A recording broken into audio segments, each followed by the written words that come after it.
नमस्कार दोस्तों, मेरा नाम है मनोज। आप सभी का हमारे YouTube चैनल एक्सपर्ट ट्यूटोरियल में बहुत बहुत स्वागत है। दोस्तों, हम पहली और दूसरी वीडियो में 52 तक प्रश्नों को कर चुके हैं। आज हम 53 से स्टार्ट करेंगे। दोस्तों, यहाँ से जितने भी प्रश्न बन सकते हैं वो सारे प्रश्नों पर हम चर्चा करेंगे और हम कोशिश करेंगे कि इन प्रश्नों को अच्छे से समझाया जाए, जिससे कि अगर लिखने के लिए भी आए तो आप उसको लिख भी सकें। चलिए दोस्तों, फिर शुरू करते हैं। दोस्तों, हमारा क्वेश्चन नंबर 53 है, वह विधि जो व्यक्तित्व के गुणों का अनुमान लगाने के लिए प्रयुक्त होती है कहलाती है। तो वह विधि कौन सी है? इसमें इन्होंने ऑप्शन दिया है प्रश्नावली विधि, दूसरा ऑप्शन दिया है मापन रेखा विधि, तीसरा है मनोनीत विधि और चौथा है इनमें से कोई नहीं। दोस्तों, इसका जो आंसर है वो है मापन रेखा विधि। लेकिन अब इसको हम आपको समझाएंगे। मापन रेखा विधि होती क्या है? तो व्यक्तित्व के गुण जैसे सुंदरता है, ईमानदारी है, चतुराई है, मित्रता है, ये जो व्यक्तित्व के गुण हैं दोस्तों, इनको हम रेटिंग स्केल पर रख सकते हैं या इस मापन रेखा पर दर्शाया जा सकता है। मापन रेखा विधि को दोस्तों, मापन रेखा विधि इंग्लिश में इसको रेटिंग स्केल और इसको निर्धारण मापनी भी कहते हैं। हमने सुंदरता एक एग्जाम्पल लिया है, उदाहरण लिया है और इसके माध्यम से आपको मैंने समझाने का प्रयास किया है। देखिए, ये ग्रेडिंग सिस्टम समझ लीजिए इसको, कि इसको ऐसे रख सकते हैं कि एक व्यक्ति सुंदर है या वह बहुत सुंदर है तो यहाँ पर आएगा, और अति सुंदर है तो यहाँ पर आएगा, और कम सुंदर है तो सुंदर से पहले, और बहुत कम सुंदर है तो इस तरह से। ऐसे हम व्यक्तित्व के गुणों को मापन रेखा विधि के द्वारा दर्शा सकते हैं। अब दोस्तों, क्वेश्चन नंबर 54 है, बाल विकास का प्रमुख आधार है।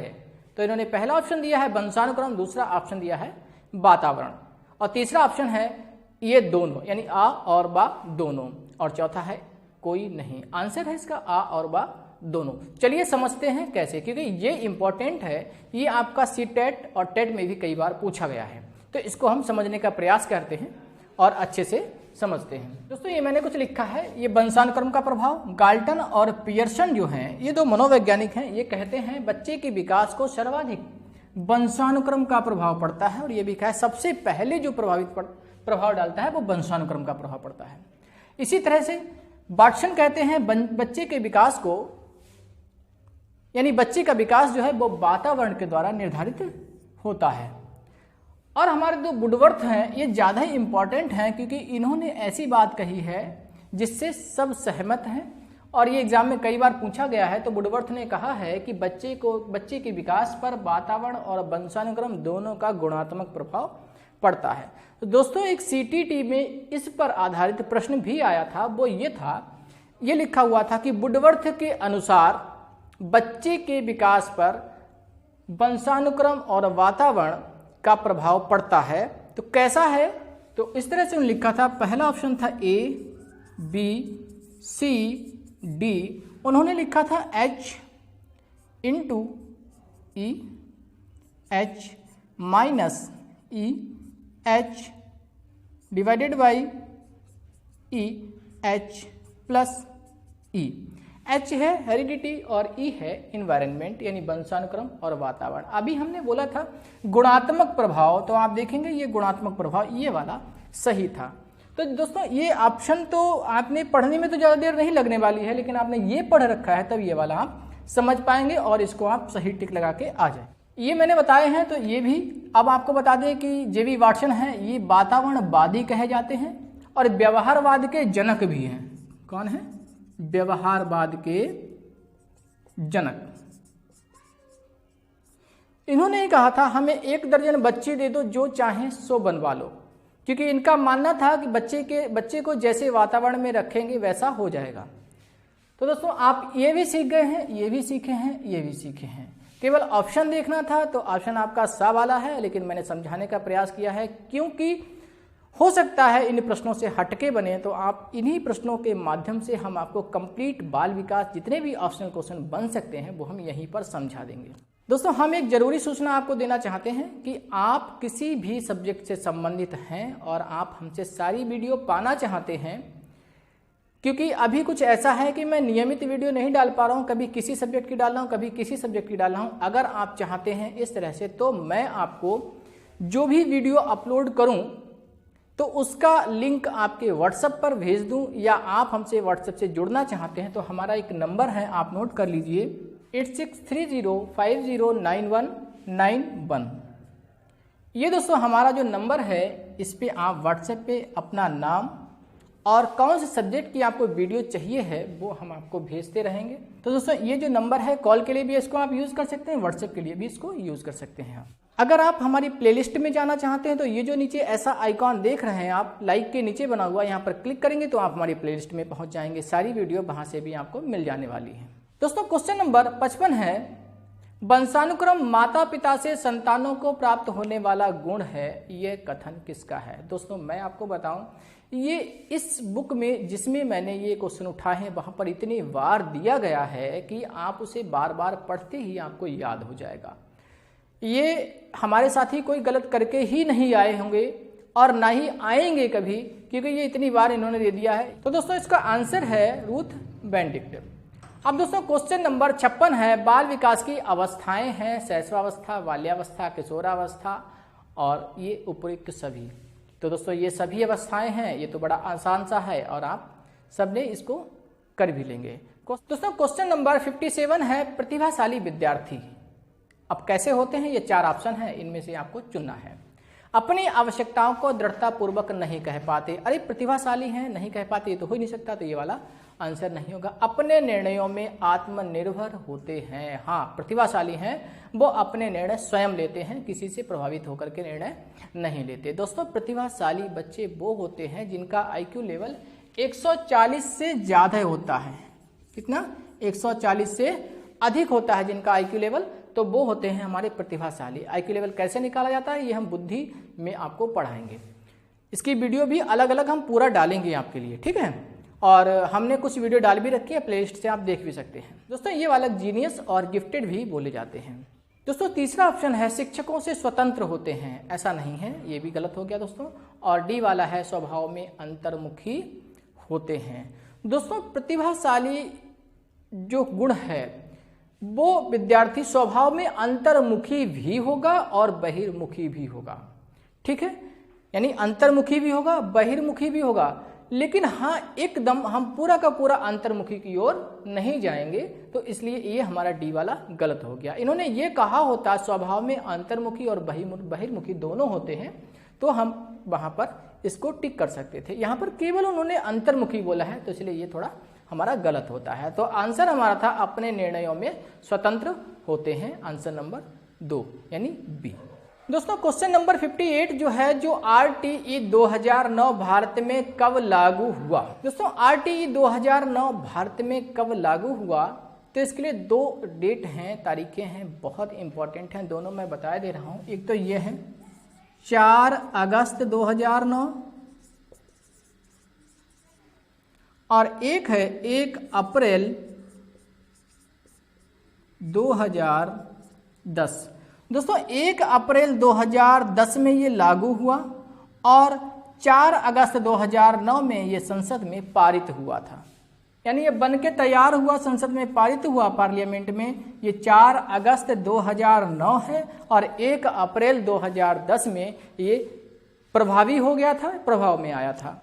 अब दोस्तों क्वेश्चन नंबर 59 है, जब बालक स्वयं परीक्षण करता है और नए नए कार्यों को अपने अनुभवों के आधार पर सीखता है, वह अधिगम की कौन सी विधि होती है।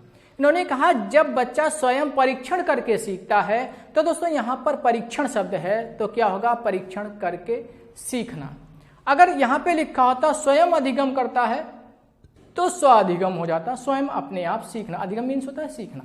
तो यहाँ पर दोस्तों परीक्षण करके सीखना, ठीक है। तो ये आंसर हमारा सा होगा, कौन सा होगा, परीक्षण करके सीखना। अब चलते हैं क्वेश्चन नंबर 60 की ओर, नैतिक विकास के सिद्धांत के प्रतिपादक कौन है।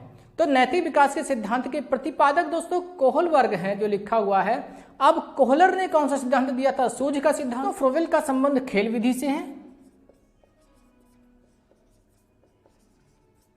और दूसरा किंडरगार्टन।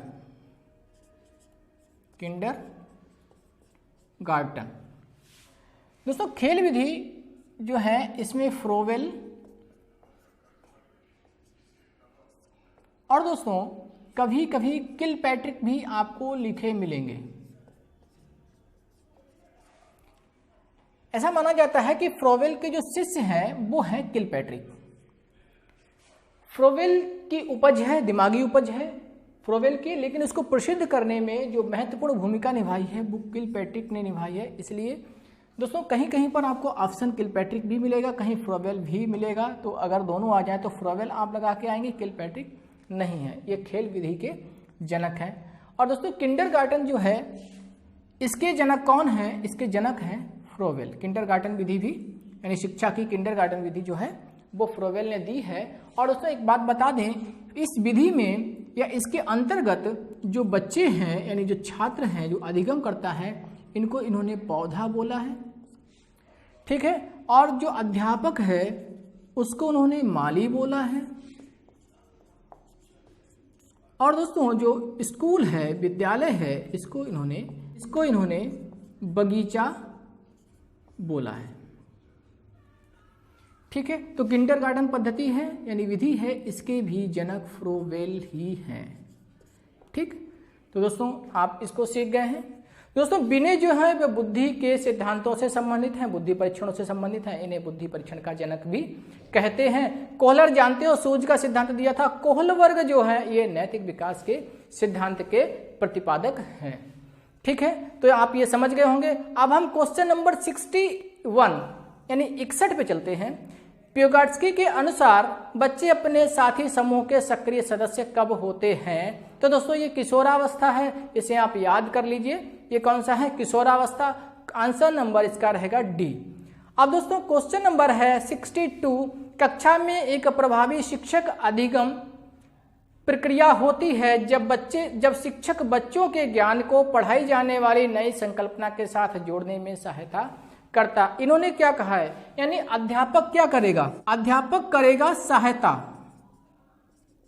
इसका मतलब बच्चे अपने आप पढ़ेंगे, यानी छात्र जो हैं अपने आप पढ़ेंगे, अपने आप एक्टिविटी करके पढ़ेंगे, स्वयं पढ़ेंगे, ठीक है। यानी अध्यापक जो क्रियाएं करवा रहा है तो उसमें बच्चे क्या हैं? सहभागी हैं और अपने आप भी कर रहे हैं। यानी अध्यापक केवल निर्देश दे रहा है, अध्यापक केवल सहायता दे रहा है, ठीक है। बच्चे खुद सीख रहे हैं, बच्चे अपने ज्ञान को खुद बढ़ा रहे हैं। तो जो मैंने अभी विशेषताएं बताई हैं, कुछ पॉइंट्स बताए हैं, वो बाल केंद्रित शिक्षा पद्धति की विशेषताएं हैं। तो आप देख लीजिए डी वाला, इन्होंने केवल इसका लिखने का तरीका, इसके लिए शब्दावली चेंज की है। दोस्तों शिक्षार्थी स्वायत्तता को ही बाल केंद्रित पद्धति कहते हैं, यही इसका आंसर है, ठीक है।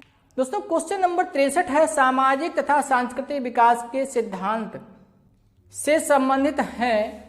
अब मैंने आपको पहली वीडियो जब दी थी उसमें मैंने अच्छे से बताया था कि सामाजिक सांस्कृतिक विकास का सिद्धांत और सामाजिक अधिगम का सिद्धांत, दो सिद्धांत एक जैसे हैं, नाम से कंफ्यूजन होगा। सामाजिक अधिगम का सिद्धांत था वो किसका था दोस्तों? वो था अल्बर्ट बंडूरा का। और ये सामाजिक विकास का, सामाजिक सांस्कृतिक विकास का सिद्धांत है, ये है व्योगाट्स्की का। अब आप कहेंगे सर कोहलवर्ग का है नैतिक विकास का सिद्धांत, जीन पियाजे ने दिया था संबंधवाद का सिद्धांत, और बाटसन का है व्यवहारवाद का सिद्धांत। तो इसका आंसर कौन सा है दोस्तों? ये इसका आंसर है व्योगाट्स्की, ठीक है। वाइगोट्स्की भी लिखा होता है, कहीं व्योगाट्स्की भी लिखा है। तो इसका 63 का जो उत्तर है व्योगाट्स्की। और दोस्तों सामाजिक सांस्कृतिक विकास के सिद्धांत में ही कभी कभी पूछा जाता है ZPD, zone of proximal development, संभाव्य विकास का सिद्धांत, या इसको निकटस्थ विकास का सिद्धांत भी बोल देते हैं, तो वो भी ज्यादा इंपॉर्टेंट है।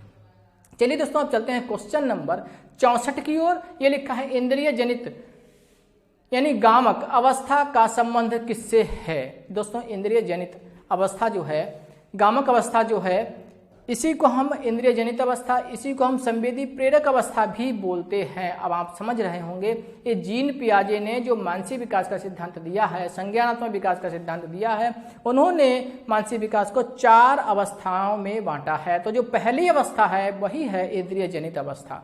तो दोस्तों ये इंद्रिय जनित अवस्था है, ये जीन पियाजे, आप समझ गए होंगे क्योंकि सामाजिक से माफ करना संज्ञानात्मक विकास का सिद्धांत है जीन पियाजे का, तो जीन पियाजे का ही है, ठीक। अब जीन पियाजे की बात हम कर चुके हैं, पहली वीडियो में मैंने इसको बताया है कितनी मतलब जो अवस्थाएं दी हैं, चारों अवस्थाओं पे मैं जिक्र कर चुका हूं, और अलग से मैं पूरी की पूरी वीडियो प्रोवाइड कराऊंगा। आप बस एक कमेंट करने की आपकी देरी है। दोस्तों अब क्वेश्चन नंबर 65 की ओर चलते हैं। वस्तु स्थायित्व बालकों में जब पाया जाता है तो वे वस्तुओं को आसानी से खोज लेते हैं।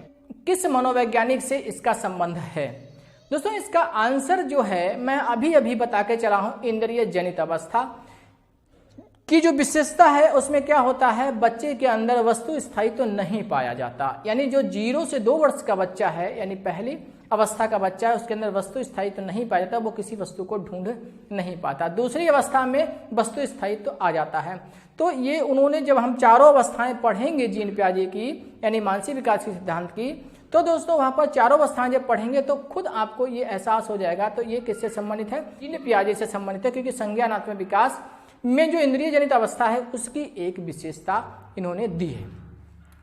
ठीक है, तो उन्होंने लिखा था कि इंद्रिय जनित अवस्था में बच्चे के अंदर वस्तु स्थायित्व का अभाव पाया जाता है। और जो दूसरी अवस्था थी इनकी, कौन सी थी? पूर्व संक्रियात्मक अवस्था या पूर्व संज्ञानात्मक अवस्था। उस अवस्था यानी 2 से 7 वर्ष की, उसमें वस्तु स्थायित्व विकसित हो जाता है। ठीक है, तो ये हम लोग इसको पढ़ चुके हैं। ठीक है, इसका आंसर था जीन पियाजे। अब दोस्तों सूझ का सिद्धांत किस मनोवैज्ञानिक का है? शुरुआत की वीडियो जरूर देखना दोस्तों, बार बार कह रहा हूं, क्योंकि मैंने पहली वीडियो में कोहलर की भी बात कर ली है इन्होंने, जीन पियाजे की भी बात कर ली है, और थार्नडाइक की भी बात कर ली है इन्होंने, पेवलाव की भी बात कर ली है। तो उन सब में हम इनकी बातें कर चुके हैं। ठीक है, तो दोस्तों हमारी सारी वीडियो के करके आप देख लीजिए, तो आपको अन्यत्र कहीं कोई दूसरी बुक और कोई दूसरी वीडियो आपको देखने की आवश्यकता ही नहीं होगी। जहां तक आपकी बीटीसी डीएलएड की बात है या टीईटी पढ़ रहे हैं, तो ये आपके लिए तो भी बहुत ज्यादा इंपॉर्टेंट है। नेक्स्ट दोस्तों, किसका कथन है वंशानुक्रम माता पिता से संतानों को प्राप्त करने वाले गुण हैं? देखिए फिर आ गया दोस्तों, मैंने कहा ये बार बार ये क्वेश्चन दिया गया है, रूथ बेनेडिक्ट का है। ये किसका है दोस्तों? रूथ बेनेडिक्ट का है। तो ये भी आप इसको कर चुके हैं।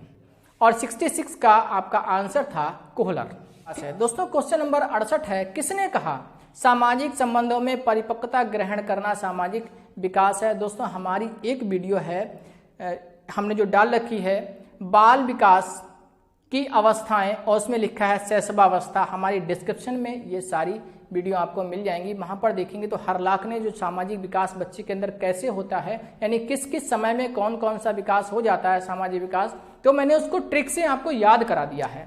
मिस ब्रिजेस का संवेगात्मक विकास भी मैंने याद करा दिया है वहां पर। तो दोस्तों ये हरलाख हैं। ठीक है, तो अब मैं यहाँ पर कुछ नाम दिए हैं। थार्नडाइक में बता चुका हूँ आपको, संबंधवाद का सिद्धांत है। फ्रॉवेल है, खेल विधि या किंडरगार्टन विधि से संबंधित है। दोस्तों जॉन डीवी प्रगतिशील शिक्षा के भी जनक हैं, और ये हमारे जो हैं बाल केंद्रित शिक्षा पद्धति है इसके भी जनक जॉन डीवी हैं। तो यहाँ पर आप इन्हें याद कर सकते हैं। और हरलाख जो हैं ये सामाजिक विकास से संबंधित है। अब दोस्तों क्वेश्चन नंबर 69, क्रमिक विकास के सिद्धांत के प्रतिपादक हैं। क्रमिक विकास के सिद्धांत के प्रतिपादक दोस्तों इन्होंने जो आंसर दिया है किंग एवं थार्नडाइक, मैं इससे सहमत नहीं हूं, या सही हो सकता है, लेकिन दोस्तों मैं जहां तक मैंने नोट किया है तो यहां पर होना चाहिए था डार्विन, चार्ल्स डार्विन आंसर होना चाहिए था, क्योंकि क्रमिक विकास जो है डार्विन बाद में हम लोग पढ़ा था इसको। लेकिन यहां पर थोड़ा सा अगर आप इसको चेक कर लें तो ज्यादा बेहतर रहेगा। 70 क्वेश्चन नंबर 70 है हमारा, 70 है, अधिक तनाव का काल है। तो कौन सा काल है दोस्तों? किशोरावस्था। आपको पता होगा स्टेनले हॉल ने कहा था वह कौन सी अवस्था है जो आंधी तूफान की अवस्था है। तो तनाव किस में होगा? ये किशोरावस्था में होगा। आपको अच्छे से पता होगा, ये बच्चे लगभग गलत करके आते ही नहीं है। क्वेश्चन नंबर 71 है, निम्नलिखित में से कौन सा सूक्ष्म गतिक कौशल का उदाहरण है? जब आप पढ़ेंगे कौशलों को सीखना, यानी जो हमने संबंधवाद का सिद्धांत पढ़ा था तो उसमें हमने पढ़ा था ये शैक्षिक उपयोगिता, जब इस सिद्धांत की पढ़ी थी तो उन्होंने कहा सूक्ष्म गतिक कौशलों को सीखने के लिए उपयोगी है।